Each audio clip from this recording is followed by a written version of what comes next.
Political dynasty, ika sa pagpangawgaw sa kwarta sa kanawhan.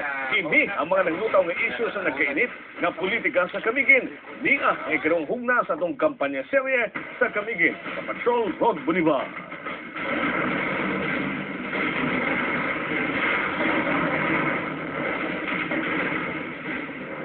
Wala ka sila upildi pagka-gobernador ang mga Romualdo. Sukad 1998, nagkambyuhan na ilang silang Congressman Pedro Romualdo o Governor Jordin Jesus Romualdo. Karon gusto sa mga kontra nga langkaton sa Kapitolyo si Governor Romualdo.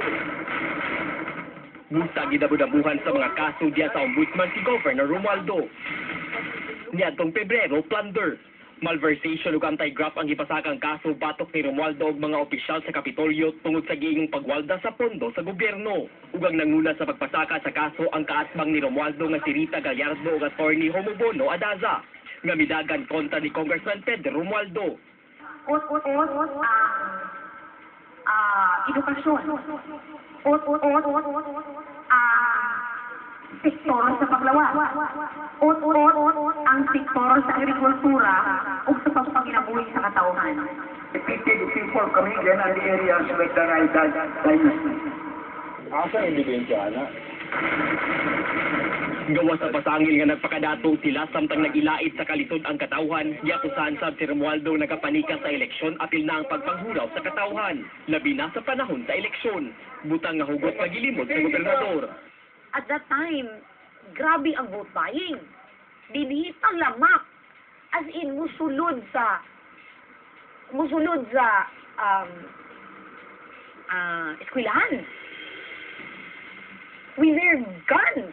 I was witness to that.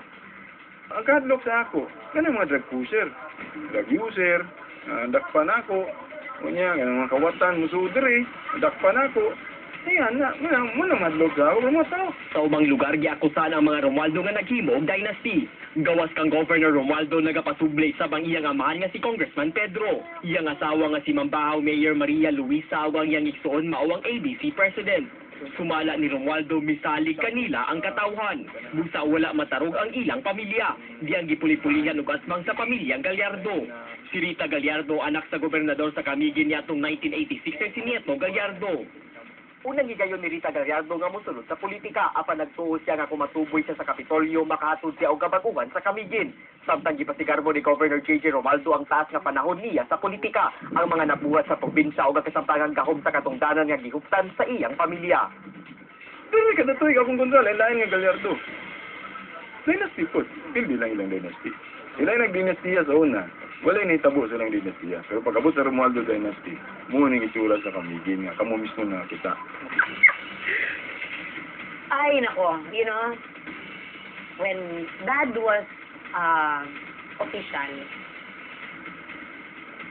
ang iyong mga leaders, yung at mga 15 years old, siguro ko nga, ipa-estate chairman ko. Kaya, grabe yun, sus, ako na, sige na kung ingno nila, nga, ipa-SK, mga yan. Yung ginadadi nga, one politician in the family is enough. Sa mga halang nga akusasyon nga gipabuhian, nasayot ang taga-Camiguin sa kamatauran. Nagsalig na sab kanila ang kaugmaon sa probinsya. Rod Bolivar, Patrol ng Pilipino. Musunod sa kampanya serye ang sentimento sa kanawhan sa Camiguin. Kinikha ang ilang sumbanan sa pagpili sa ilang mga opisyal sa probinsya at angit karong Lunes. Sa laing balita, midangog sa ABS-CBN ang mga laborer sa gitukod ng executive building sa Department of Environment and Natural Resources Region 10. Reklamo nila kay wa sila makadawat silang sweldo sulod sa kabulan.